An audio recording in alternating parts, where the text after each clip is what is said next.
Obviously, there's been a massive impact around the world with the COVID pandemic, which has impacted our specific area of interest, which is women in senior management. Have you seen a shift in the number of women in senior management over the last 12 months? And do you think COVID has had an impact on those numbers, or is it just part of the overall pattern?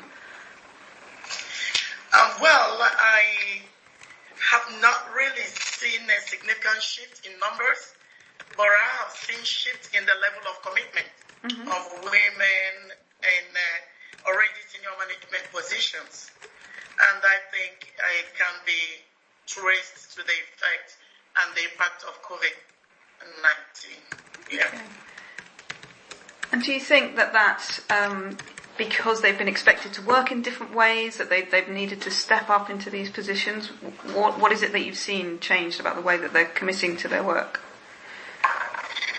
Yeah, the women, it's like COVID-19 has had different strokes for different women. But we had some discussions in a national meeting recently, sometime towards the end of last year, and I could, tell you clearly the output of some of those discussions. The women have felt the need to speak out at this point in time because they've been impacted by COVID and in areas involving family, their career, and their social lives. Many of them have been positive, a lot of pluses, and some negative too, but the overall effect seems to be a lot more of pluses. And if you want me to share a few of such thoughts, then I can go ahead. Yes, that would be lovely, thank you. Yeah, you know that before this time, of course, women have been clamoring for flexible working schedules. And so COVID pandemic brought everyone into the automatic lockdown and then the virtual work. And so many of them felt they had more time to themselves in a place like Nigeria where we have a lot of traffic issues. So many of the women said they could save time for better work, and they had more time to manage their work. They were in a relaxed atmosphere. They had more family time. They were able to multitask, because they were to themselves. They had their timing, so they could schedule their work as they want and could take in more than they normally would have in some programmed environment. And of course, they said it led to the acquisition of a lot more personal skills because it took the challenge of having to grapple with technological tools that were not perhaps exposed to or had no need to use because they were on site. Yeah. But that created the need for agility to respond to such technological changes. And they found themselves meeting up such challenges contrary to what they would have thought of themselves in the past. And now they also felt they were prone to meeting their KPIs more rather than having a physical presence in the office, being physically appreciated for who you are, who you look like, and what you look like. All that were behind, and they put in all the energy to meeting their KPIs, and they did a lot better. And then for the negatives, of course, there was the initial sudden adjustment.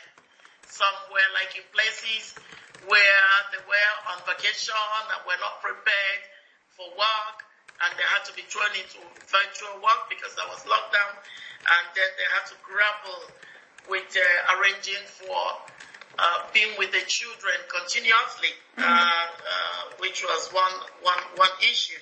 And of course, somehow it also dealt some setbacks into the work-life balance they had expected to get if they had programmed that flexible working time by themselves. Yeah.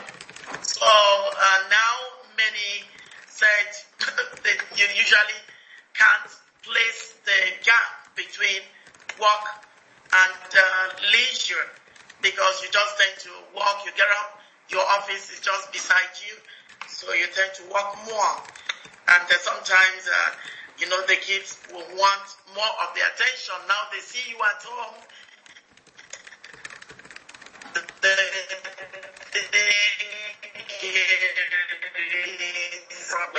but they still prefer it to... Sorry, Ngozi, I lost you there for a minute. So you were saying that the kids wanted more attention now that the women are at home? Yeah, that the kids felt it was their opportunity to get the best from their parents now that they are home, their mommies. And sometimes it wasn't like that, because you are still at work and you need to structure your work timing. Yeah. But they felt, despite this setback, that it was better for them that they at least had the chance to be with the kids at home. Yeah. And then there was the challenge of upskilling and to meet with the technological changes. Sometimes it came on well, sometimes they had to grapple with kind of self-study. If you were with people at work, perhaps it would be easier to learn from somebody else or to ask somebody to teach you what is happening. Mm-hmm. But now you need to upskill on your own most of the times, perhaps getting into the internet and learning some stuff, or getting colleagues to, send some documents to you to learn. So sometimes it was challenging to get into that, but the moment they got into that, it was fine. Mm-hmm. Then there was that absence of social interactions. Sometimes nature is not independent, so to speak. So you would also feel the need to want to be around friends, to want to be around colleagues.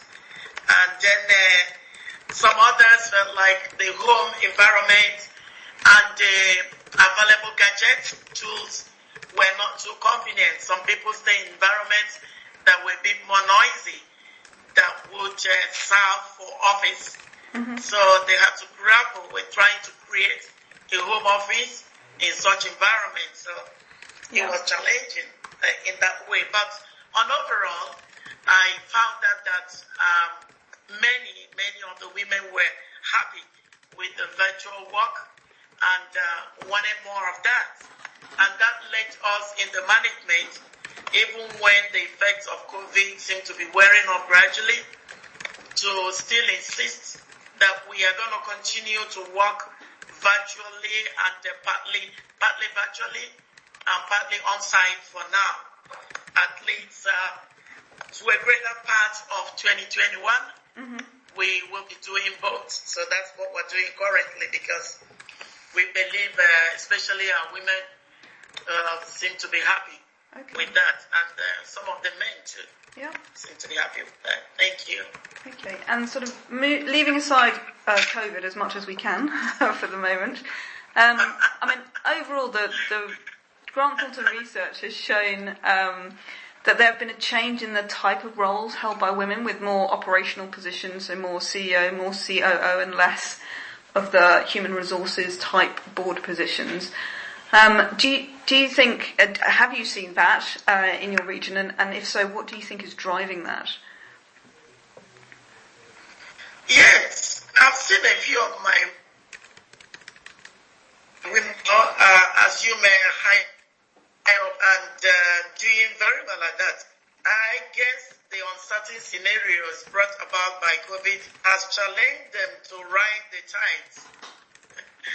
Ride against the tide, and live up to greater expectations. It has helped them to meet the demands of the time and to prove their worth, really. Mm-hmm. That's what I've seen. Okay. And do you think that will continue after COVID? Do you think you'll see more women having the confidence to go for those kind of roles, to push themselves forward more?